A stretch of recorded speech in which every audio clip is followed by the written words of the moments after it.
What's up, y'all? Welcome back to Fish the Moment. In this video, I want to show you what I believe is the most underutilized pattern for catching big bass year-round.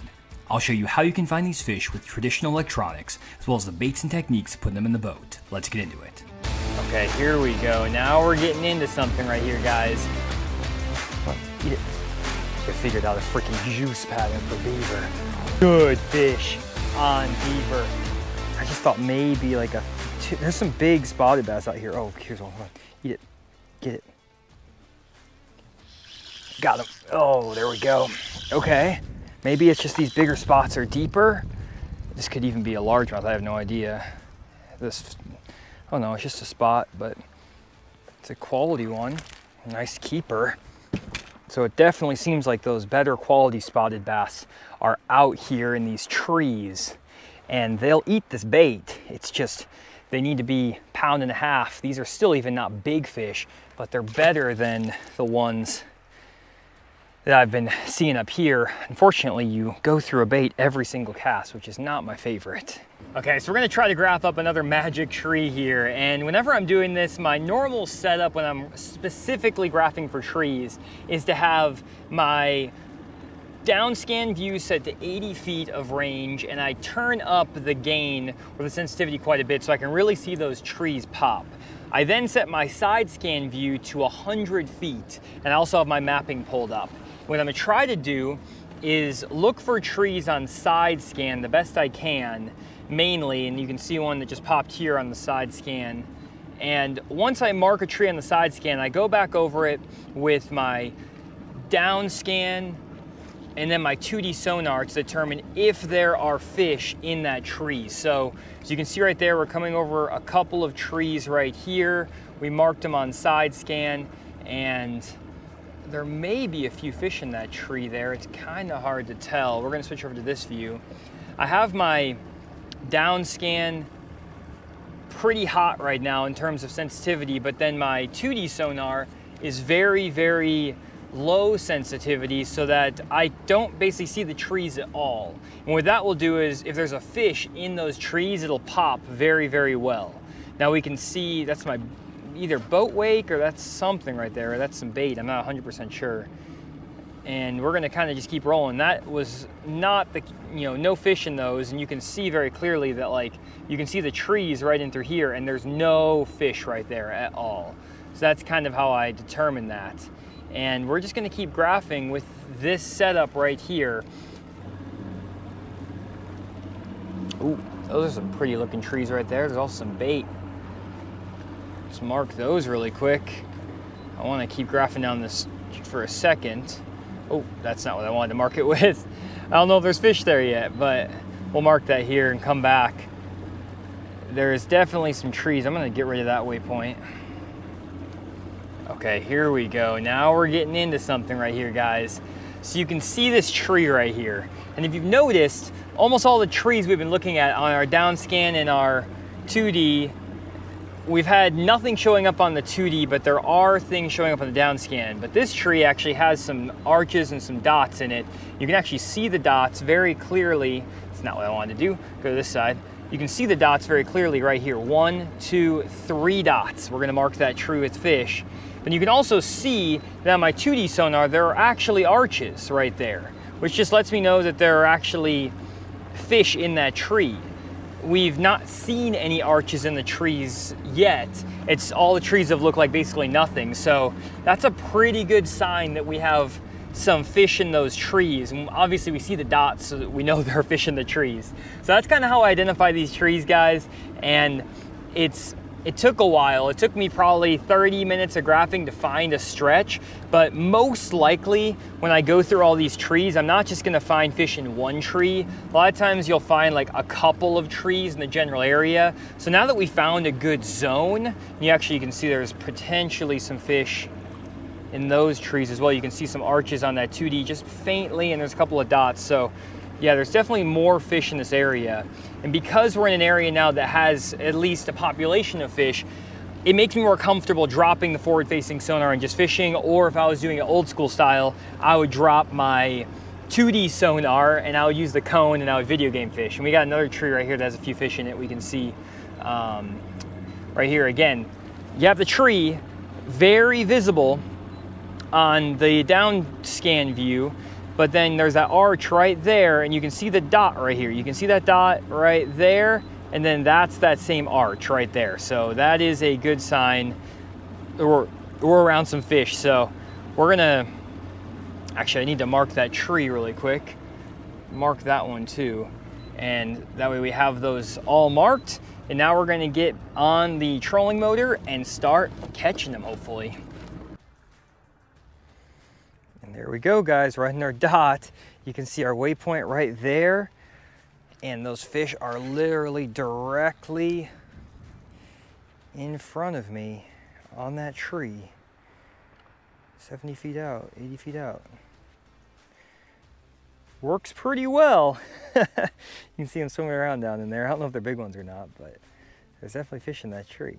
So that's how you find the magic trees. It just takes a little bit of patience. It's the main thing. A lot of patience. Let's see if any of these guys will bite though out of these trees.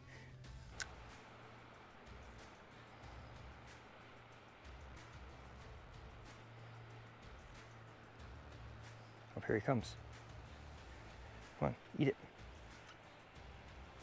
Got him, good one.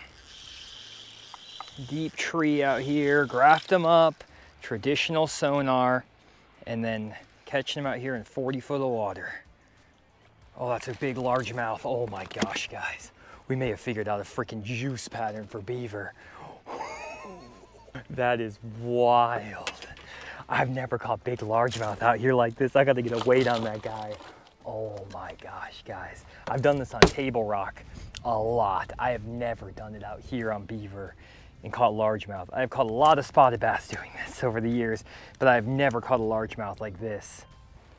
Oh, there we go, guys. 3-pounder right there. That is a good fish on beaver any time of the year, but in October especially. And we graft those things up. I am loving this little bigger range roller with that bigger 6-inch Sakamata. This thing is going in the lineup. Finding bass offshore with a fish finder can be a frustrating process, especially if you don't have the right settings on your fish finder. You could graph over a great school of fish, but with the wrong settings, you could completely miss it. That's why I created sonar settings guides and put them on my website, fishthemoment.com. These are the settings I've used on all the different fish finders I've had on my boat over the years.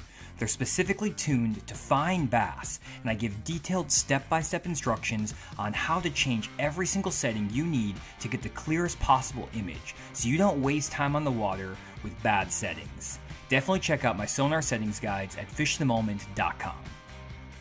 And let me show you one more time how I rigged this deal. This is, again, that 8-gram 5/0 range roller head. It's a new head the owner came out with for these bigger Sakamata shads and bigger mid-strolling baits. And I got that 6-inch Sakamata shad, and all I'm trying to do, guys, is do two things. One, I want to rig that bait so that I'm basically going through the top skin of the bait. That's why I lose so many of these things when the fish jump, because I'm barely rigging that thing in the very top layer, just so you have enough where the hook is actually in the bait. And that will cause that bait to rock a lot more. And that's what you're going for with this bait, is you want it to rock side to side. So rigging it in the very top of the body will give that bait as much roll as possible. And then you want to get that hook as straight as possible as well. You don't want it off to one side or the other. And that is the trick. And they eat this thing really well.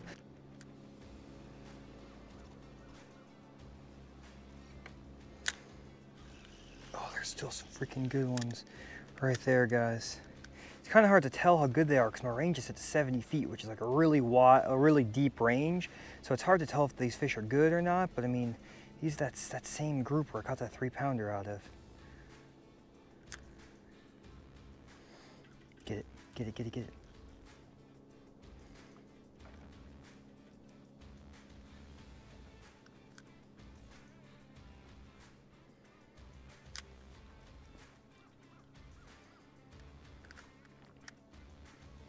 Get it, come on.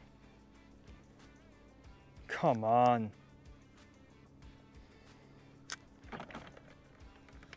It's crazy how you can only catch one fish out of these trees. Each tree you can get one to bite, and then after that you got to go to the next tree.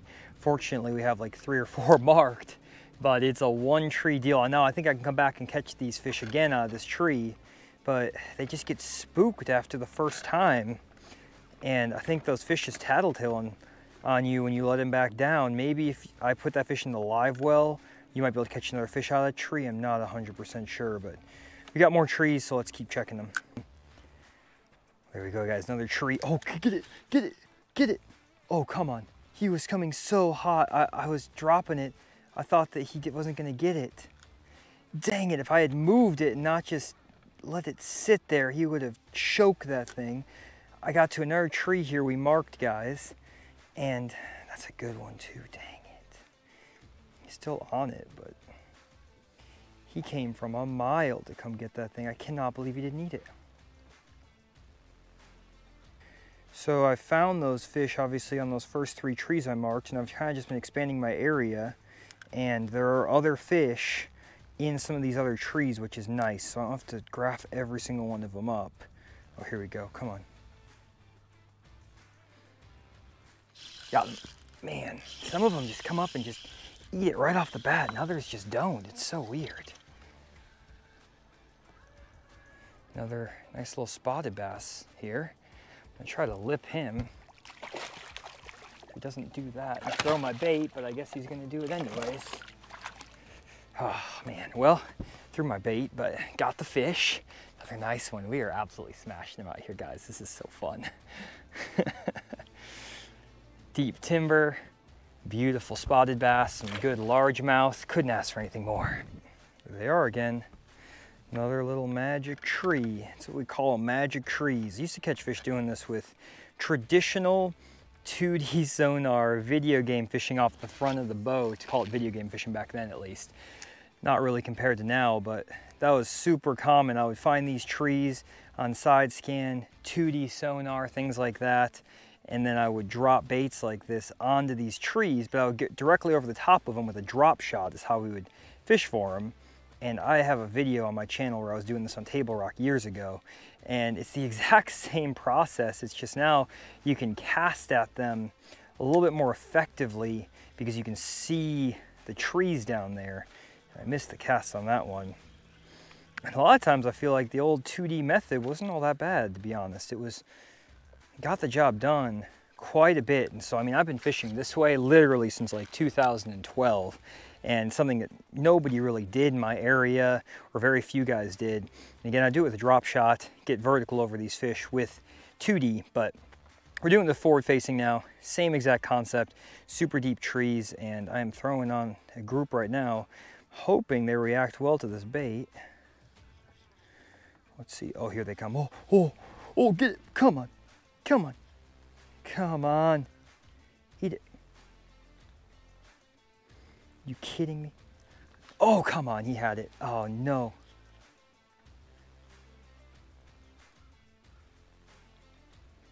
Dang it, he had it too. I don't know if they're too small or what happened with that. That's crazy. He had the bait. Just eat it. Just come on and crush it. I screwed that up, I guess. Nope. Come on.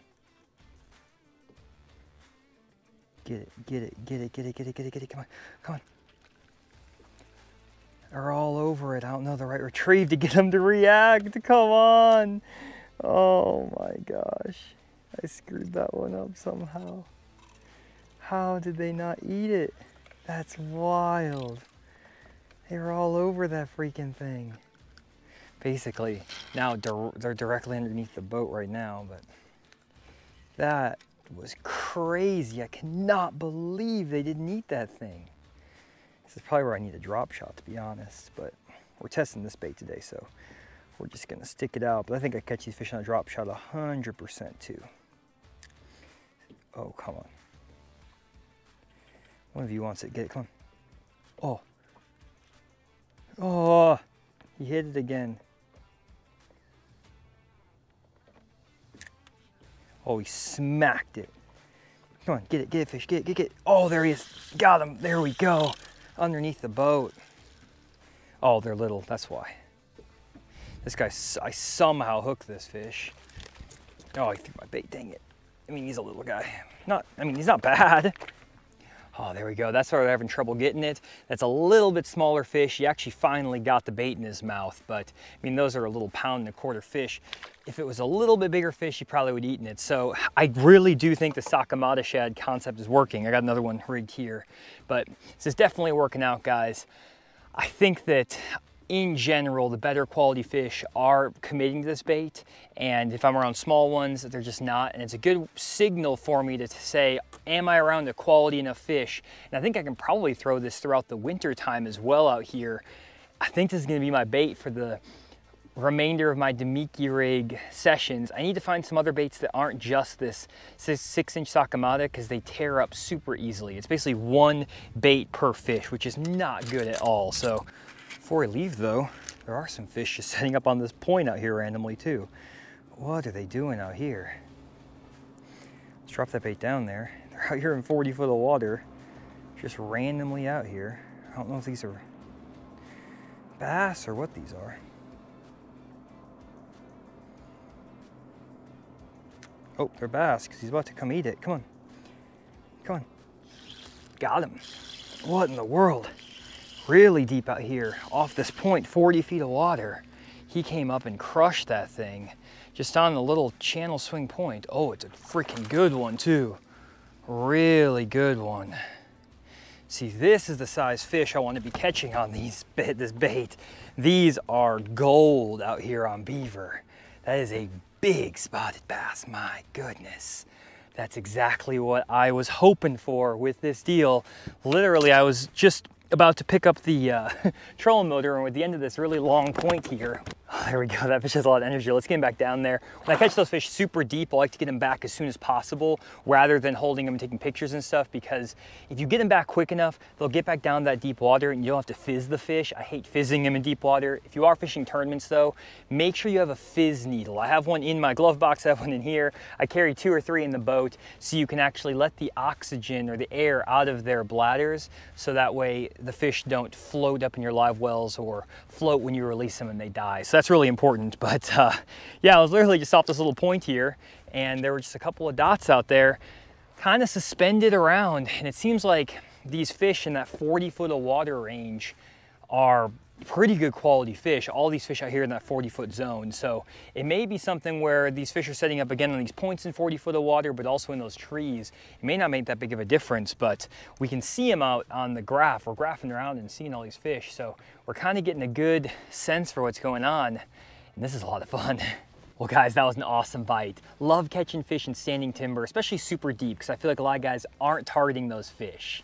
It's a pretty easy pattern to get on once you understand how to read your electronics, and as long as you spend a little bit of time behind the graph, you can locate those fish in those trees. If you don't have forward-facing sonar, you can still use 2D sonar, and I'll link a video down below. It's like almost an hour-long video explaining how to use 2D sonar on your trolling motor up front to target these exact same fish. They're really easy to catch because they don't get a lot of pressure, so just dropping any bait down there, whether that's a drop shot, same bait I was throwing today, and you'll catch those fish just as well. Again, I was throwing that new 5/0 owner range roller head in the 8 gram size. I'll link it down in the description. I was pairing that with the 6-inch depth Sakamata shad. I tried a few other baits as well that had a similar profile, like this Hog Farmer 5.5-inch spunk shad. It's one of my favorite baits out here on Beaver and pretty much everywhere I fish, with that Core Tackle 4/3/8 ounce tush. But for whatever reason, they just wouldn't commit and would even turn away from that Hog Farmer spunk shad, and they would chew that depth Sakamata shad. Not sure if it's the way this bait rolls, the action, not 100% sure on that, but it definitely works. I was hoping that the Hog Farmer would work because I have a lot more of those and they're a lot easier to get, a lot less expensive. And these things do tear up, these depth Sakamata shads. They'll tear up after one fish catch, which is kind of annoying. So maybe not the most economical solution, but it definitely catches a lot of good fish. I'm gonna keep experimenting with different baits of this category to see if I can find some other baits that work just as well for this technique that aren't as expensive. So we'll give it a shot and see if we can make it happen. And as far as my gear goes, I was actually actually using a pretty specific setup. Because this head is kind of heavy, and especially because this bait is pretty big and pretty heavy, you'll find that it's hard to throw on a standard 7-foot medium power spinning rod. Instead, I'm throwing it on this walleye rod from the Denali lineup. It's the Myriad lineup, and it's a 7'6" medium power, extra fast action spinning rod. Extra fast action means that it's going to basically respond super quickly when you're trying to hop that bait, which is very helpful when throwing that bigger fluke. It allows you to walk it side to side a lot easier. And I'm pairing that with 20-pound braided line for my main line and a 12-pound fluorocarbon leader. Again, this bait is a little bit bigger, so you don't want to be throwing this on 8-pound test. I just find that it doesn't cast as well, it doesn't maneuver as well. So a 12-pound fluorocarbon leader is definitely recommended, along with that longer 7'6" rod and that extra fast tip. That's at least what I've been throwing, and I found that it's very effective and makes it a lot more manageable throwing this big bait. I'll link this rod down in the description as well, along with all the gear I talked about. Hopefully you guys enjoyed this video and learned something new. If you did, make sure you subscribe down below to the Fish Moment YouTube channel. We'll see you all in the next video.